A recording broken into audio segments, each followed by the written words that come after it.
this isn't actually coming up, but I just felt that this was appropriate for this review.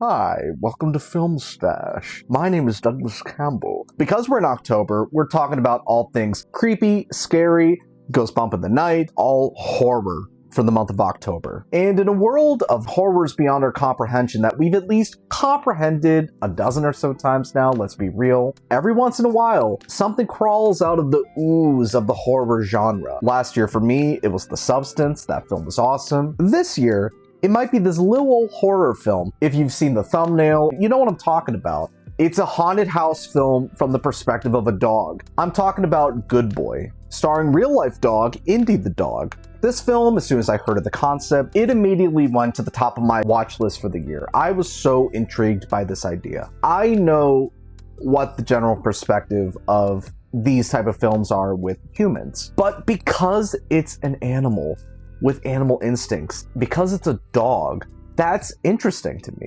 Plus, in horror, usually a dog is either an antagonistic force, like in CUJO, or they aid the villain of the movie, like Damien in like the Omen movies, or they act as this middle party between the victims and the ghouls that ultimately sense evil. They're a premonition of things to come. As soon as they sense the evil, they're like, we gotta get the fuck out of here. And sure enough, they're gone. You don't really see them again.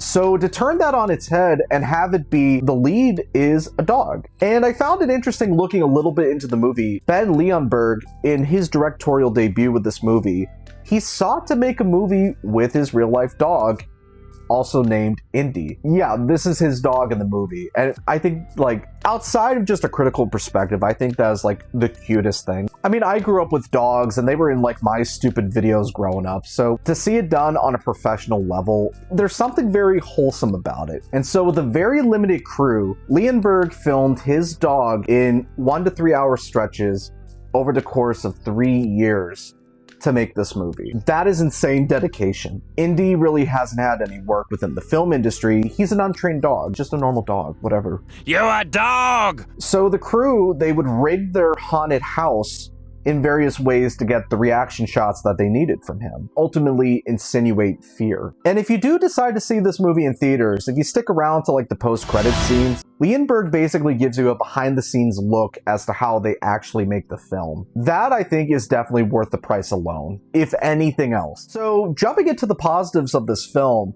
Leonberg and his crew, what they did was probably very tedious, at times very annoying. It mostly paid off. Without using voiceovers or obnoxious effects similar to like what you would see in Air Bud, they were able to get Indy and make him feel like a character. With just glances, you could see subtle things like concern, care, and love for his owner. Like, a lot is being said without saying anything, you know, because he's a dog. A dog! To put it simply, these guys made Indy a star. Indy is the ultimate highlight of the movie. And without spoiling anything, there are a lot of really long shots where Indy is just staring at these walls that are really effective and eerie. The fact that you can make a coherent film out of a dog mostly staring at corners of rooms, I think that is genuinely impressive despite the things that I have to say about the film moving forward. Haven't heard that in a while. That sounded very rusty as hell. That means it's intermission time! I haven't done this in a minute, but maybe this is something I will do every once in a while instead of week to week. At intermission, I would get a snack that correlates with the film and rank it on a scale of 1 to 10. Because we're talking about Good Boy this week, I got canine carryouts! Yay! Says it has a lot of good beef in here. It will make my fur very shiny. Oh god. So it doesn't smell good. I mean, I like me some beef, but I mean, I'm sure it's like, look, if a dog can eat it, I could eat it. I mean, it's beef, right? If anything, I'm sure it's healthier for dogs, right? Right? Well, down the hatch.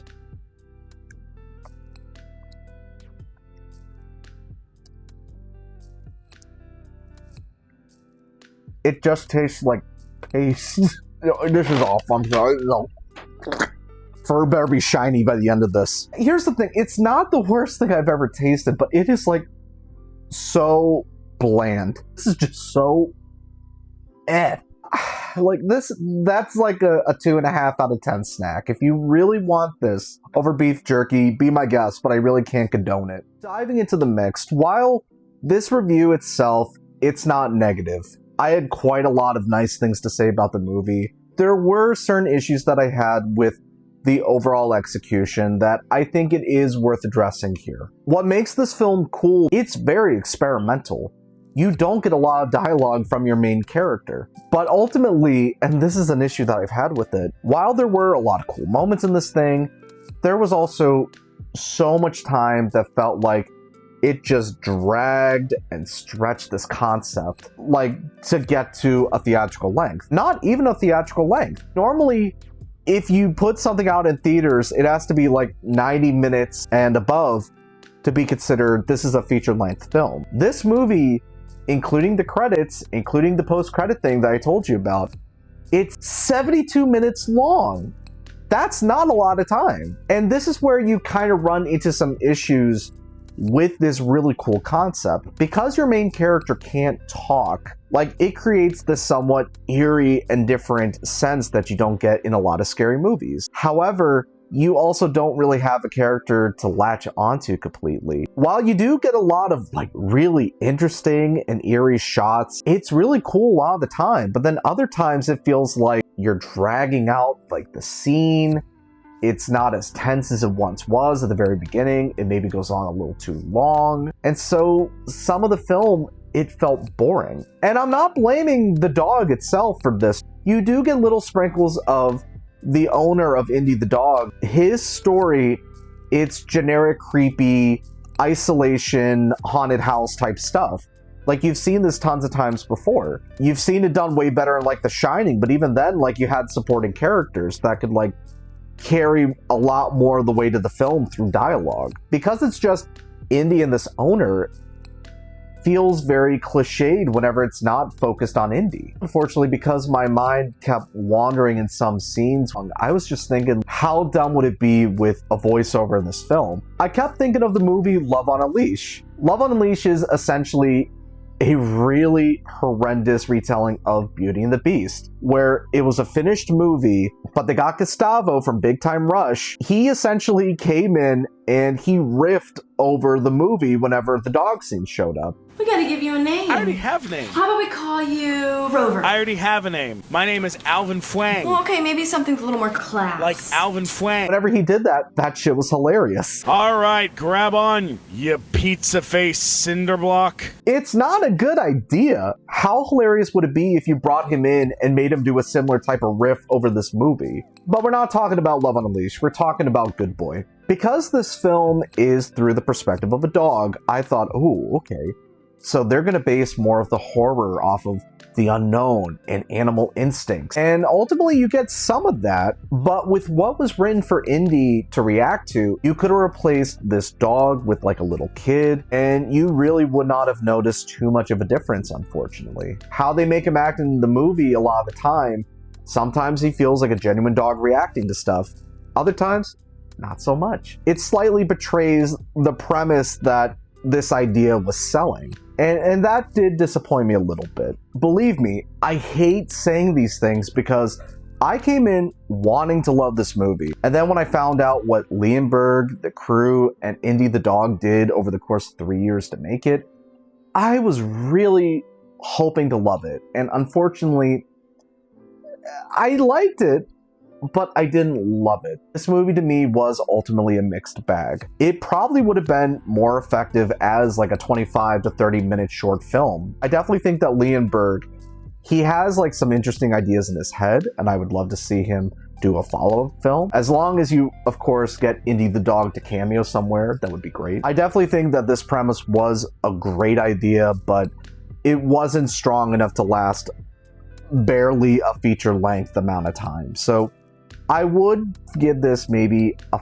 5.5 to 6 out of 10. If you made it this far, thank you for getting to the end of my video here.